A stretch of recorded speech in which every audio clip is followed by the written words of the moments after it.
अपने चेहरे से जो जाहिर है छुपाएं कैसे, अपने चेहरे से जो जाहिर है छुपाएं कैसे, तेरी मर्जी के मुताबिक नजर आए कैसे।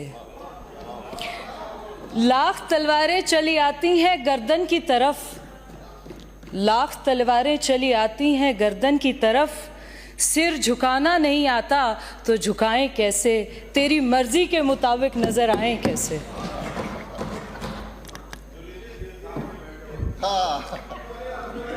जूली साहब, और आज हमारा सौभाग्य ऐसा है कि एक हमारे मंत्री भी हमारे पड़ोसी हैं और प्रतिपक्ष के नेता भी हमारे पड़ोसी हैं।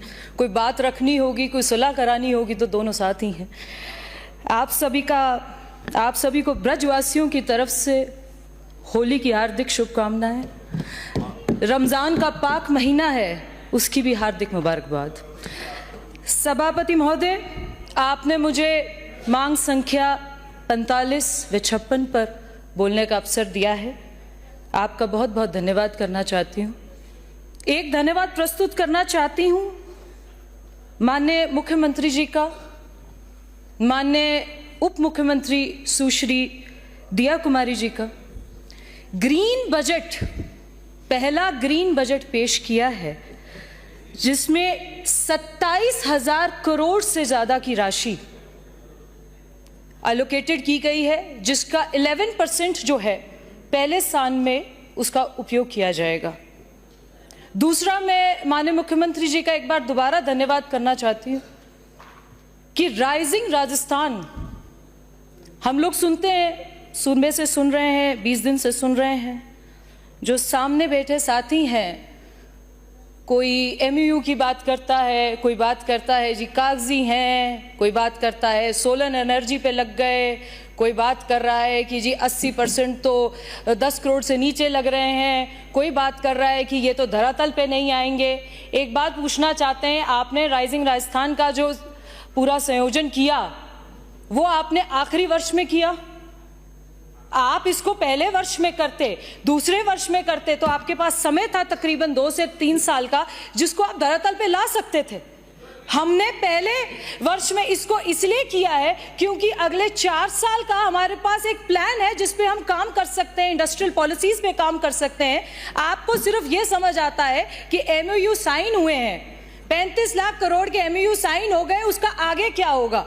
क्योंकि एक इनोवेटिव टेक्नोलॉजीज में, इकोनॉमिकल ग्रोथ में एक समय लिया जाता है जिसको प्लानिंग, इम्प्लीमेंटेशन और उसके बाद उसको धरातल पे लाने का लिया जाता है। हमने इसको प्लान किया है, हमने इसको पूरी उस तरीके से लिया है कि पूरी देश भर से कि नहीं पूरे विश्व से जो लोग राजस्थान की खूबसूरती को और तहजीब को समझते हैं वो इस स्टेट में आए हैं और उन्होंने ये सोचा है कि हम इस स्टेट में अपने जितना भी उद्योग है उसको डेवलप कर सके और आगे जो इस स्टेट की खूबसूरती है, चाहे वो टूरिज्म हो, चाहे वो टेक्निकल इनोवेशंस में हो, चाहे वो माइनिंग क्षेत्र से आती हो, चाहे वो पत्थर हो, चाहे वो मार्बल हो, चाहे वो साड़ियाँ हो, चाहे हैंडीक्राफ्ट हो, उसको हम किस तरीके से इनोवेट कर सकते हैं। मैं माननीय मुख्यमंत्री जी का धन्यवाद करना चाहती हूं जिन्होंने पिछले बजट में 1 डिस्ट्रिक्ट 1 प्रोडक्ट को लॉन्च करके एक पूरे प्रदेश भर में एक मैसेज दिया है कि राजस्थान के कोने कोने से जो है इंडस्ट्री डेवलप की जाती है। मैं ब्रज क्षेत्र से आती हूं और मैं यहां पर एक बात रखना चाहती हूं कि कामा जो है एक धार्मिक नगरी है। कामा का जो क्षेत्र है, जो ब्रज के क्षेत्र में आता है, ज्यादा नहीं तो 30% ब्रज क्षेत्र कामा के अंदर आता है और आधा क्षेत्र हमारा उत्तर प्रदेश के अंदर आता है। मैं यहाँ पे एक बात रखना चाहती हूँ कि ये एनसीआर रीजन से नजदीक था। कामा में जब भी कोई मंत्री रहे, कांग्रेस के समय के मंत्री रहे, पर कामा का जिस प्रकार से एक विकास होना चाहिए था वो विकास नहीं हो पाया। इस वजह से भी नहीं हो पाया क्योंकि वो एनसीआर रीजन के करीब होने के कारण 90 किलोमीटर दूर एनसीआर रीजन पड़ता है, तो भी उसका विकास नहीं हो पाया। आज भी वहां पे नेशनल किसी भी ट्रांसपोर्ट की, नेशनल कोई भी हाईवे की कनेक्टिविटी नहीं है। मैं आपके माध्यम से सभापति महोदय, आपके माध्यम से ये बात रखना चाहती हूँ कि हमारे यहाँ पर रीको का इंडस्ट्रियल एरिया आता है सोनोकर में, जो जरेड़ा से कामा के बीच में पड़ता है। उसका आज तक विकास इसलिए नहीं हो पाया क्योंकि वहाँ पर ना तो किसी नेशनल हाईवे की कनेक्टिविटी थी, ना पानी उपलब्ध था, ना बिजली उपलब्ध थी। अब हम ERCP के माध्यम से कामवन को पानी तो मिल रहा है, पर मैं यहाँ पे एक मांग रखती हूँ आपके माध्यम से सरकार के लिए कि जो बॉम्बे एक्सप्रेस हाईवे निकल रहा है उसको पहाड़ी के माध्यम से जुरेड़ा तक जोड़ते हुए आगे कामा जाते हुए बरसाना तक जोड़ना चाहिए, ताकि ये नेशनल हाईवे आए और यहाँ पर जितने भी उद्योगपति आसपास हैं जो वहाँ पे बड़े इंडस्ट्रियल प्लांट लगाना चाहते हैं, क्योंकि वहाँ पर जमीन अवेलेबल है, पर इस तरीके की जो इंफ्रास्ट्रक्चरल डेवलपमेंट्स की जरूरत होती है वो वहां पर अवेलेबल नहीं है। तो मैं आपके माध्यम से ये कहना चाहती हूं कि उस क्षेत्र को नेशनल हाईवे से जोड़ा जाए ताकि वहां पे इंडस्ट्रियल डेवलपमेंट किया जाए। मैं आपको एक बात और बताना चाहती हूं, क्योंकि कामा जो है एक धार्मिक नगरी के रूप में जाना जाता है, एक ब्रज क्षेत्र के रूप में जाना जाता है। ब्रज में 12 वन पड़ते हैं, पंचम वन कामा है, इसीलिए उसको कामवन भी कहा जाता है। मैं आपके माध्यम से ये भी एक बात रखना चाहती हूँ कि हमारी आदि पौराणिक जो क्षेत्र है, हमारा आदि वृंदावन के नाम से जो कामवन जाना जाता है, उसकी पहचान कामवन है। तो कामा का नाम बदल के कामवन किया जाए, क्योंकि यहाँ पर कदम वृक्षों की बहुत बड़ी तैनात होती थी, जिसकी वजह से जो उसको कदम वन कहते थे, फिर उसको कामवन कहते थे, अब उसे कामा कहते हैं, पर हमारी पहचान कामवन है। उसको लौटाया जाए, आदि वृंदावन के नाम से जाना जाता है, उसको लौटाया जाए। पर यहाँ पर जब कांग्रेस का राज था तो उसके एक क्षेत्र में भारी खनन होता है, जिसकी वजह से जितना क्रशर जोन है, भारी अवैध मात्रा पे लीज चलती है, अवैध खनन किया जाता है। आज से 3 साल पहले हमारे कुछ साधु संतों ने वहां पे आंदोलन किया था कि जो ब्रज की नगरी में जो वहां पर संरक्षित पर्वत है, संरक्षित वन है, उन पर अतिक्रमण करके उन पे वहां पर माइनिंग हो रही है। आज भी वो चालू है। मैं आपके माध्यम से ये कहना चाहती हूँ, जो हमारे बाबा विजयदास जिन्होंने आत्मदाह किया था, उनको याद करते हुए इस सदन में मैं एक बात रखना चाहती हूं कि जो अवैध खनन वहां चल रहा है उसको बंद किया जाए। अवैध दृष्टिकोण से जो कामवन की सौंदर्यकरण है, जो ब्रिज क्षेत्र की सौंदर्यकरण है, उसको वहां पर रोक लगाई जाए।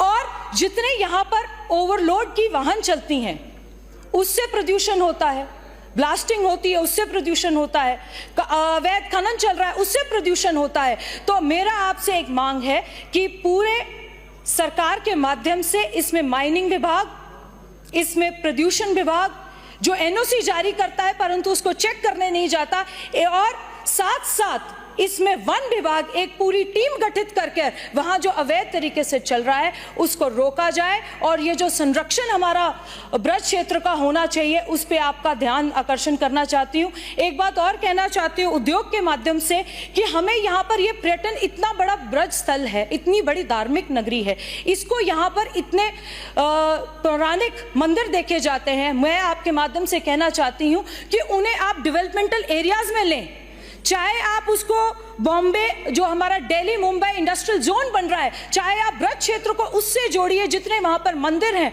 उनको डेवलप कीजिए ताकि वहां से उद्योग बढ़े, वहां से पर्यटन, वहां पे जो पर्यटक आए वो उनके कामा की नगरी को समझ सके और वहां से आसपास के लोगों को रोजगार मिले। इतना अपराध इसीलिए उस क्षेत्र में है क्योंकि रोजगार की कमी है। एक बात और रखना चाहती हूं, क्योंकि बहुत बड़ा खनन का क्षेत्र है, बहुत बड़ा ब्रज का क्षेत्र है, जो हमारे रॉयल्टी के ठेके दिए जाते हैं, मैं आपके माध्यम से इसको उद्योग से जोड़ते हुए एक बात रखना चाहती हूं कि इसको सरकार को लेना चाहिए। सरकार जो हम प्राइवेटाइजेशन इनको ग्रुप्स को देते हैं वो 49 रुपए 50 पैसे सरकार का रेट है जिससे रॉयल्टी लेती है, पर जो प्राइवेट ग्रुप्स हैं वो उसको 80 रुपए टन के हिसाब से ले रहे हैं। तो मैं इसका विरोध करते हुए आपके समक्ष रहती हूं कि इसको सरकार को अपने माध्यम से चलाना चाहिए ताकि जितना भी वहां पर उद्योग हो और जितनी भी वहां पर इनकम हो वो रेगुलरली गवर्नमेंट के हित में आए और उनसे जो आसपास के एरियाज हैं, जितने भी खनन के आसपास के एरियाज है जो ब्लास्टिंग की वजह से, आसपास खनन की वजह से, ओवर यूज होने की वजह से खराब हो रहे हैं, उनको आपका एक जोनर मिले, आपकी प्रोडक्टिविटी मिले, आपका इंडस्ट्रियल हेल्प मिले। और इसी माध्यम से मैं एक बात और रखना चाहती हूं कि हम जो अपने मंदिरों का संरक्षण करें, वहां पर 84 कुंड आते हैं, 84 कुंड का संरक्षण किया जाना चाहिए। मैं माननीय हमारे वन मंत्री बैठे हैं, संजय जी हमारे पड़ोसी भी हैं, उनसे भी कहना चाहती हूं कि इसको एक बार आप गंभीरता से लीजिए। एक आप सुन लीजिए, जूली जी आप भी बैठे हैं, इनको गंभीरता से लेना चाहिए, क्योंकि ये सबसे बड़ा वहां पर रोजगार का माध्यम मिलेगा और जो साइबर क्राइम जैसे बड़े अपराध है उनसे हमें छूट मिलेगी। मैं आपके माध्यम से इन बातों को रखना चाहती हूं। आपने मुझे बोलने का अवसर दिया, बहुत बहुत धन्यवाद।